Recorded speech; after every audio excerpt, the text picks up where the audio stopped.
লালমনিরহাটের পাটগ্রাম থানায় হামলার ঘটনায় আরও 4 জনকে গ্রেপ্তার করেছে পুলিশ। এ নিয়ে মোট গ্রেপ্তার 8 জন। এদিকে হামলার ঘটনায় গতরাতে বিএনপি ও যুবদলের 2 নেতাকে দল থেকে বহিষ্কার করা হয়েছে। বান্ডেল থাকলে প্রতি সেনমানিতে টাকা বাঁচবে। বিকাশ সেনমানি বান্ডেল কিনে জিতুন প্রতি লেনদেনে। লালমনিরহাট থেকে যোগ দিচ্ছেন সহকর্মী মাহফুজ রহমান। মাহফুজ, গ্রেপ্তারকৃতদেরকে এই মুহূর্তে কোথায় রাখা হয়েছে, আইনি প্রক্রিয়া কি নেওয়া হয়েছে সেখানে?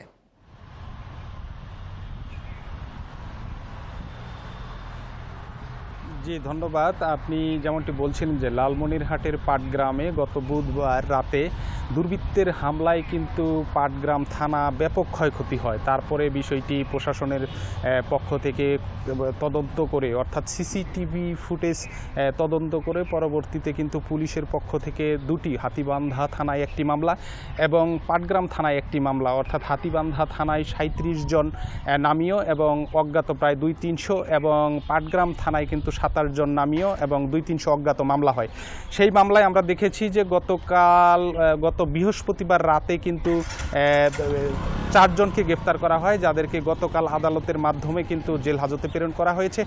গত শুক্রবার রাতে কিন্তু আবারও কিন্তু সেখানে অভিযান চালিয়ে আরও 4 জনকে কিন্তু গ্রেফতার করা হয়। 4 জনের মধ্যে কিন্তু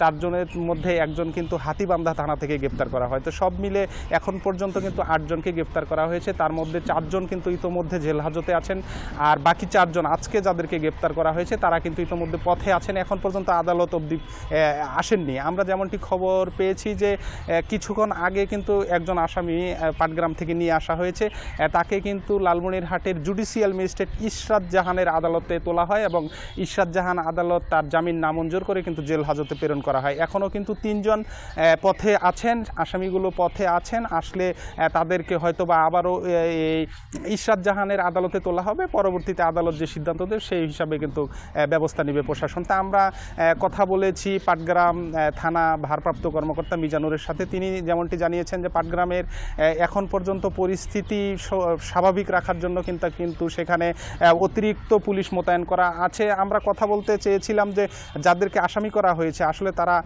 তাদেরকে গ্রেফতারের অভিযান চলছে কিনা। তো তিনি আমাদেরকে যেমনটি জানিয়েছেন তাদের গ্রেফতার যারা আসামি আছেন বা দুষ্কৃতিকারী যারা আছেন সিসিটিভি ফুটেজ চিহ্নিত করে তাদেরকে গ্রেফতার অভিযান চলছে।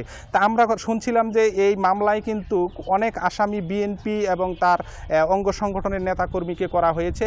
তো সে কারণে কিন্তু বিএনপির পক্ষ থেকে 2 জনকে কিন্তু বহিষ্কার করা হয়েছে। একজন হচ্ছেন জাহাঙ্গীর চপল, যিনি পাটগ্রাম বিএনপির সদস্য, পাশাপাশি একজন আছেন পাটগ্রাম যুব দলের সদস্য মাহমুদ, তাকেও কিন্তু বহিষ্কার করা হয়েছে। আমরা গতকালকে দেখেছি যে লালমনিরহাট জেলা বিএনপির উপদপ্তর সম্পাদক স্বপন স্বাক্ষরিত কিন্তু একটি বার্তায় কিন্তু তাদেরকে সেই বহিষ্কারাদেশ জানানো হয়েছে।